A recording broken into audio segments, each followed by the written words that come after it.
ঋষি, তোমার কথা মতো একটা বোর্ড মিটিং ডেকেছে। Please. Well, I'm going on a leave. একজন সিইও ছুটিতে যাচ্ছে, আমরা একটা গতিতে আছি। আমরা মনে করি না এটা কোনো সঠিক সিদ্ধান্ত। I think I am the CEO of this company. I am the CEO. আমি সবাইকে ডেকেছি। কোনো প্রশ্ন করা হবে না, কোনো উত্তর দেওয়া হবে না। আমি এখন ছুটিতে যাচ্ছি আমার দেশে।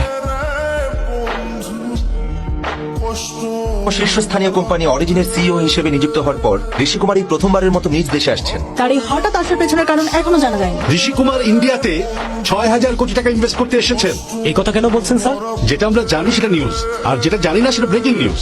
আমরা বলবো তিনি 6,000 কোটি টাকা ইনভেস্ট করতে এসেছেন। যদি তিনি ইনভেস্ট করেন তাহলে আমরা বলবো আমরাই আগে জানিয়েছি, আর তিনি যদি ইনভেস্ট না করেন আমরা একটা আর্টিকেল লিখে দিব কেন তিনি করেননি। আমরা তো সাংবাদিক, কে আমাদের প্রশ্ন করবে? কোথায় তুই? তোর সাবেক প্রেমিক ইন্ডিয়াতে এসেছে। এইসব বাজে খবর দেখো না দাদি, আর দেখলেও আমাকে বলবে না।